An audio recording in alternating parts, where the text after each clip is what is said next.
Constantia is not just linked to our history of wine in South Africa, but as well, whenever we travel, Klein Constantia is probably one of the most famous brands all around the world. When at the MW or ASI Sommelier we travel the world, when we find Sauvignon Blanc from South Africa, very often on the high-end restaurants where we're lucky to go sometime, Klein Constantia is there. Not only for the Vin de Constance, which is there. The icon. Their icon.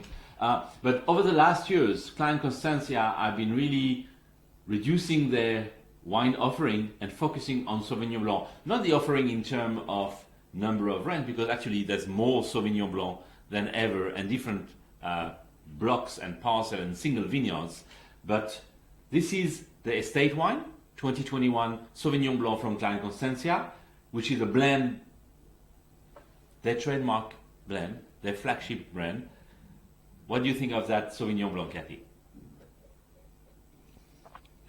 This is a very restrained, very elegant Sauvignon Blanc, and I think that is why it finds itself on the tables of so-called white tablecloth restaurants around the world. Are you telling me that I should put white tablecloths today? Potentially. Okay. But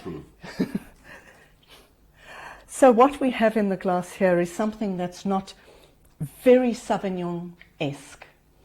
And I know I've used that word before, and to explain it to people who may not have heard me use it before, you have heard of Rubens, the painter, who painted these really full, voluptuous women with lots of curves. And so when people use that to describe a shape of a woman's form or of a body, they say that it is Rubenesque. It is generously proportioned. And so I have coined the phrase Sauvignon-esque, which means that it's not really that obviously the obvious Sauvignon characters of nettles, green grass, some tropical tones, some pyrazines. Are you talking about a caricature of Sauvignon Blanc? A caricature of Sauvignon Blanc. Okay. This is definitely not your caricature of Sauvignon Blanc. It's more slaty, more mineral. There's really well-judged acidity here. So the wine is fresh in the glass, races around your palate, and then, importantly, extends the palate, because it's no use having an acidity that just disappears and takes the wine with it. And there's a lot of weight as well on this wine. And I believe we've also picked up some firmness. I think, you know, for me, when I drink this wine, I almost think as if I'm getting a little bit of tannin, but I know that it's not coming from oak. So potentially there might be a little bit of skin contact or amphora Sauvignon in this. I agree. There's a lot of, there's texture, because the wine is very restrained, very elegant, very tight. You've got this slaty minerality. And yes, on the finish, one of the markers of that wine is this texture, which is not inconvenient or misplaced at all. It's actually really part of the wine and helping the wine freshness to continue on your palate. And it does have a certain fruit weight to it, because the wine, in terms of residual sugar, is very, very dry. So sometimes you can expect a Sauvignon Blanc with a residual sugar of 1.7 to not taste of anything.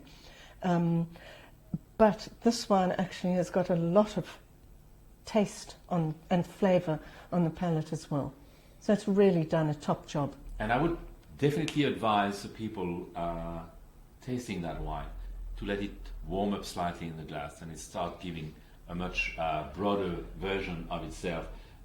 When you serve your wines too cold, especially on Sauvignon Blanc, and I'm not even talking about putting ice cubes into it, when you put your wine too cold, you make your wine tasting more acid, and then the acidity is overwhelming and killing the fruit. When this wine, the Klein Constantia Sauvignon Blanc, the Estate 2021, start to get some warmth in the glass, then the dimension of the wine is almost becoming perfumey now.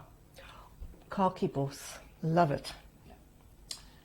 Well Klein done. Constantia 2021 Estate Sauvignon Blanc. Well done.